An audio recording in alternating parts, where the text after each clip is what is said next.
I'm a little bit old school and a little bit new school. So sometimes I do stuff that you see on Flow Wrestling, and sometimes I do stuff that you see on Vision Quest, just because I'm in that place.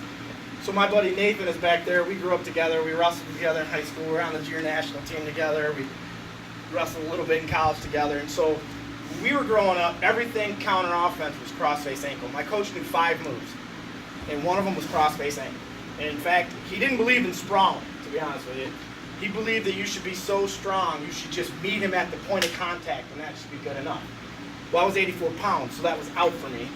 So I had to sprawl and really work my cross-face, what we call cross-face ankle. It's not always a cross-face ankle anymore. So all I'm going to do is just show you the exact same Turk, only out of counter offense. So if he's in on any head outside shot, high crotch, double, this is how I teach it. I'm going to bring my elbow back across the top of his head. I'm going to start forcing his head down. As I sprawl out to the side, I'm going to give him a lot of hips here. I'm going to really get him stretched out here. So I'm going to hit this. This is my sprawl leg. I'm bringing it here, and I'm really giving him hips here, and I'm giving him all kinds of head pressure down. So once I'm here, if I'm pushing his head down, what do you think he's going to want to do? He's going to get it up. As soon as he does, I let go, and I come right here to this crossface. And now, and this is the thing, whenever you're in crossface, you should never just sit here and let him have his hands on the mat, because this is how he's going to get out of it. A little bonus. You want to get out of a crossface, bend this elbow, don't put on the mat, just bend it, and reach up with your other hand and just peel it off. Reach up with the other hand and just peel it off. And now you're just out. I mean, that's just a little bonus for you guys. I'll charge you for it later. So I want to get his hand off the mat. So I'm not in full sprawl right now because I'm 200 pounds and he's a little smaller than I am. So I would normally be in full sprawl here. I'm going to grab this crossface and I'm going to pull this thing right into my hip here. So now all this pressure is on him. He's going to have a hard time staying in his base here. So depending on the situation, sometimes I'll come to this ankle, sometimes I'll come to this knee. It all depends on the situation. He's a lot longer guy. He might be able to get stretched out far enough where I can't reach that ankle. So I'm going to come to this knee. Okay? So just a couple other things on this pick and step, or whatever you guys call it.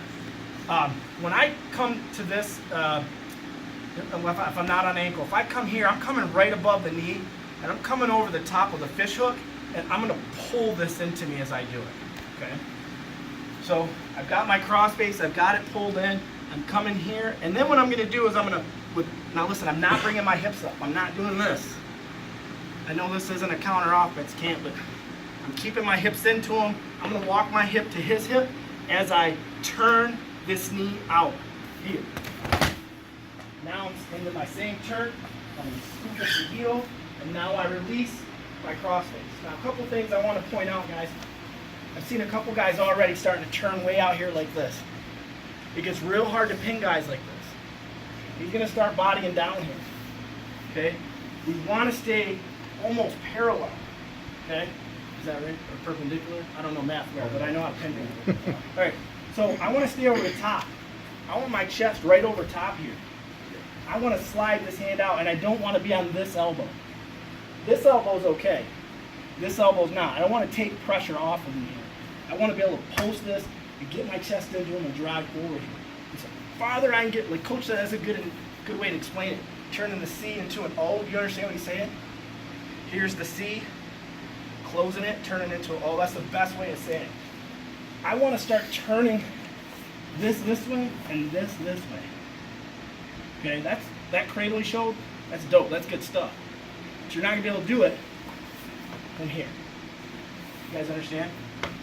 So all we're doing is the exact same crossface cradle. We won't drill this long. It's just off a counter offense. Gets a shot, my elbow's coming back, I'm turning my hips, I'm pressuring his head down.